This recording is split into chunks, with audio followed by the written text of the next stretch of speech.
Ladies and gentlemen, welcome to the Snakebite. I am James Simpson. This is Carl Van Getter. It's been an exciting weekend of Mocs athletics. It is officially crossover season. This is a beefy show. Let's get right into it.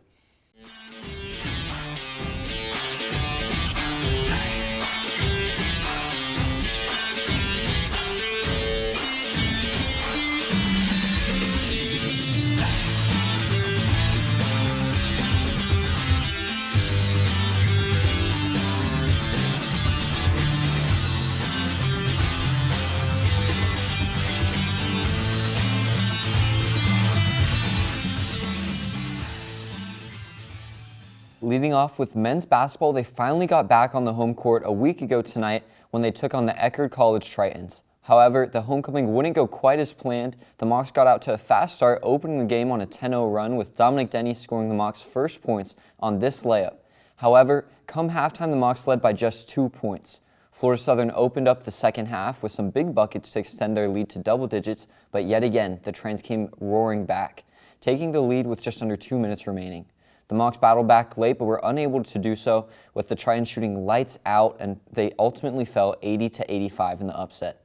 Luke Anderson scored 22 points and grabbed 9 rebounds in the defeat, while 𝙏𝙀𝙀 𝙀𝙀 recorded a double-double with 12 points and 10 boards.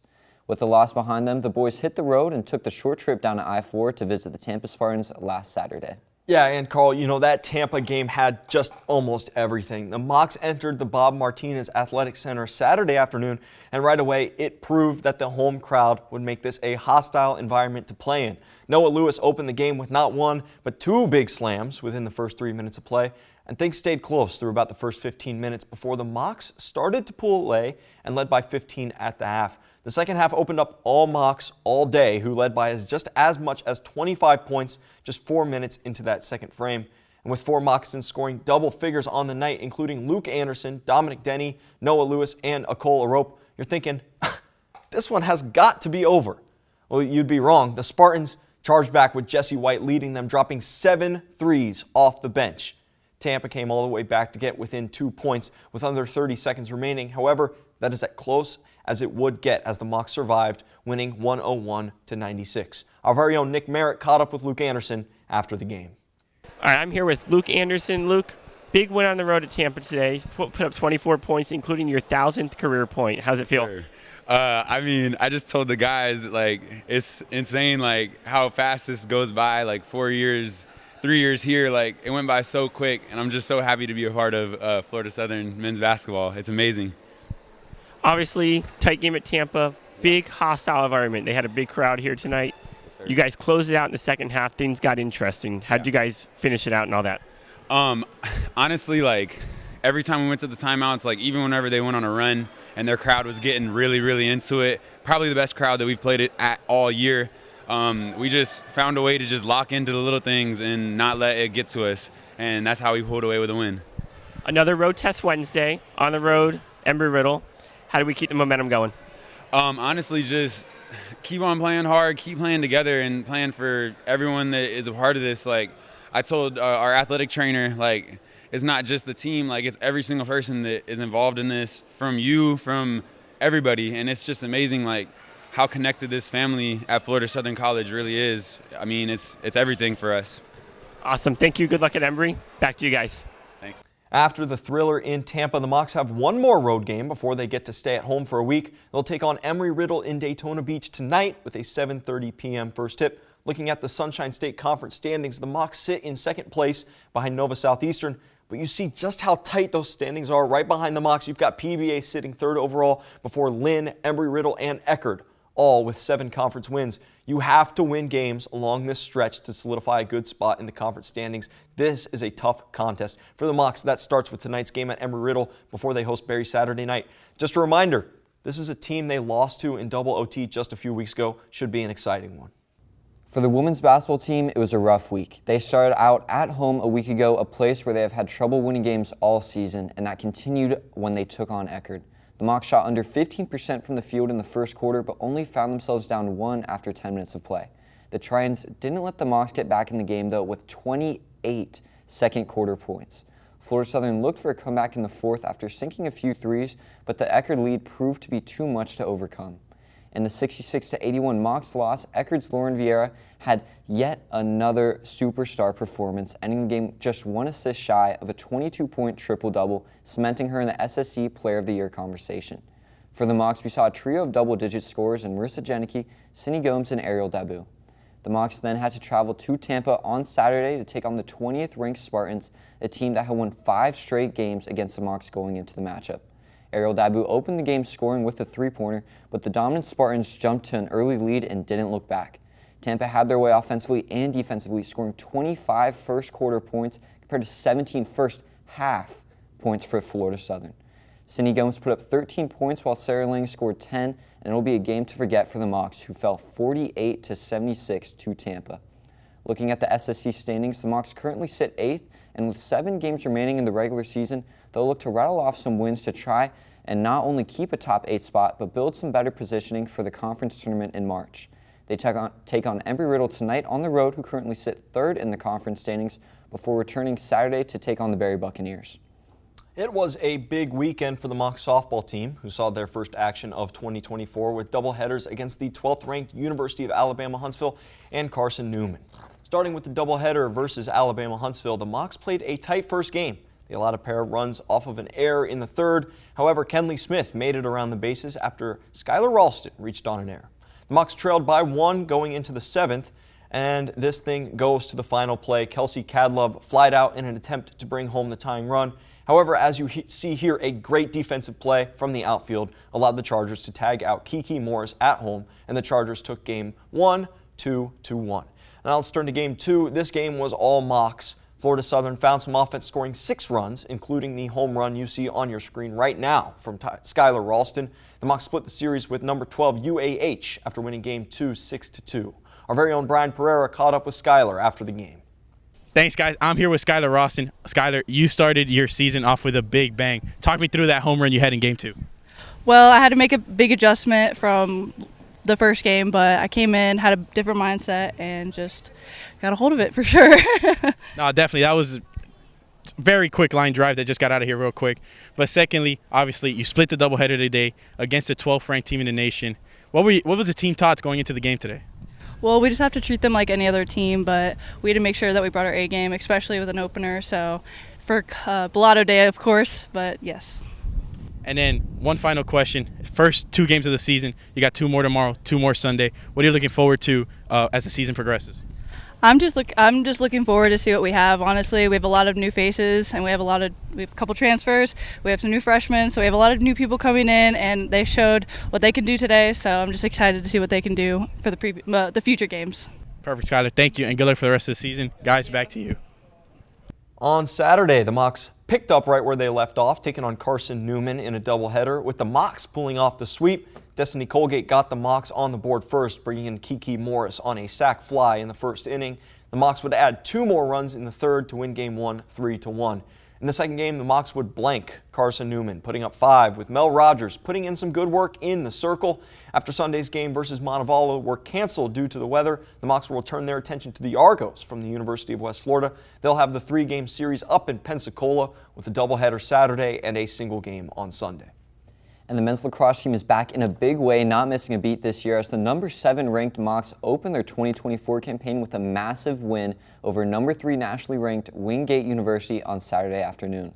The Mocs trailed on the road after falling behind 5-0 in the first quarter, but bounced back behind big games from Jacob Chiz on the faceoff and lockdown defense from preseason All-American Michael Simone in goal.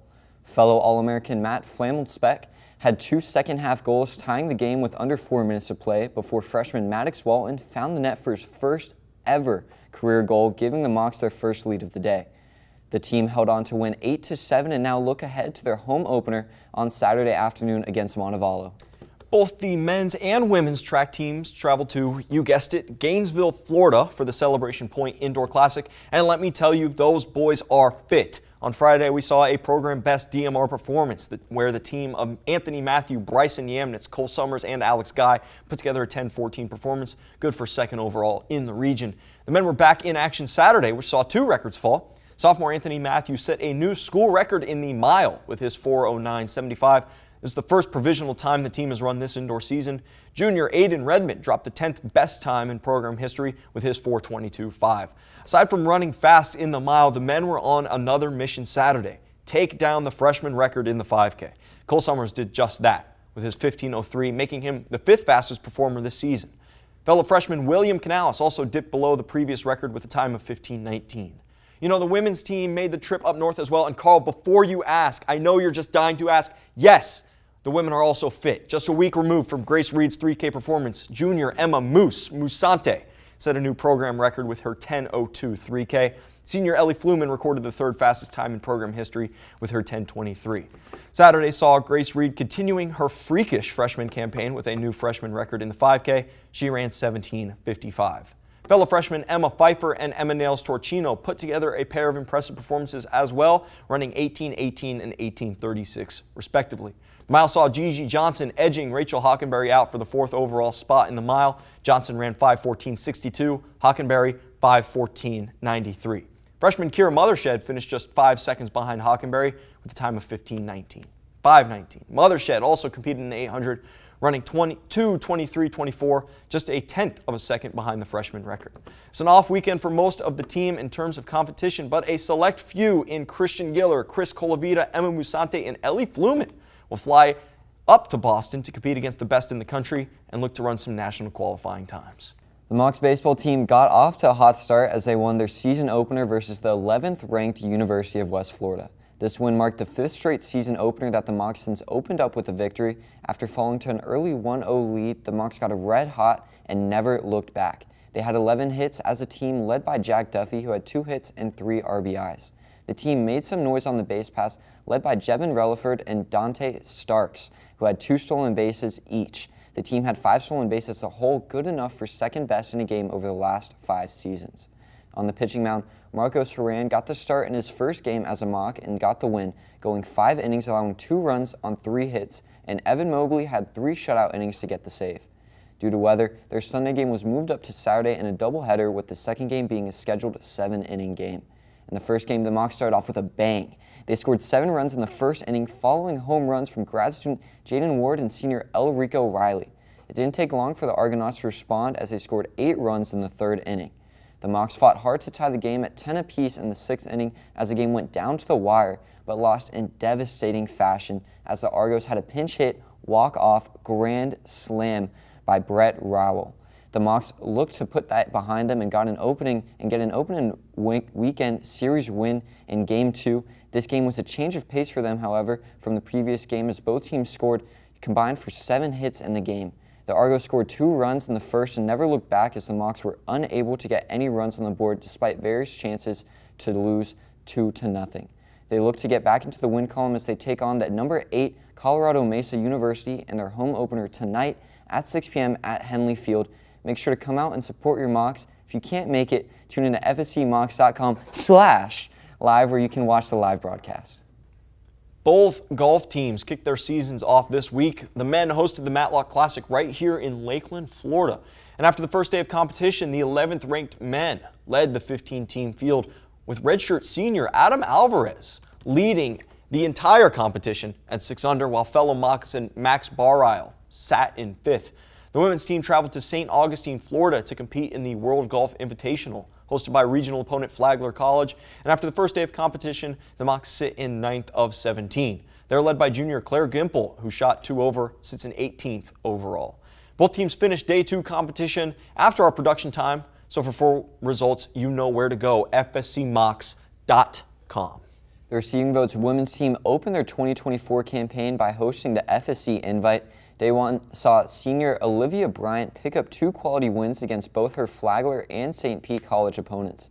Leah Piscini returned from a loss in the morning to defeat her St. Pete College opponent, along with Kelly Claren and Kennedy Brown.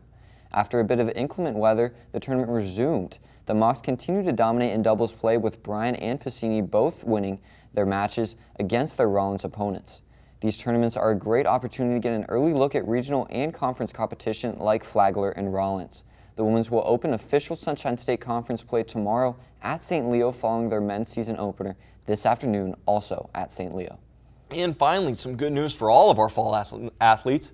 Florida Sun College set a record of 103 student athletes named to the 2023 Fall Sunshine State Conference Commissioner's Honor Roll, presented by Barnes & Noble College. A total of 836 student athletes were named to the list across the 11-team conference, breaking the conference's record for the 11th consecutive year. You can see the entire list of athletes named to the Commissioner's Honor Roll on FSCMocs.com. And James, the viewers may know two people on that honor roll, with you and I on the cross-country teams, 4.0s. And also, big shout-outs to the women's lacrosse team, who hasn't started regular season play yet, but number 2 in the country. They're number 1 in our hearts. And also, shout-out to Mason Jones. The Olympic trials qualifier finished 80th overall in the field. Tremendous show from him. And also, can't forget the hockey team doing a great job in their debut season, competing against D1 opponents. And a lot more coming next week for Mocs Athletics, and make sure to stay tuned here on the Snakebite.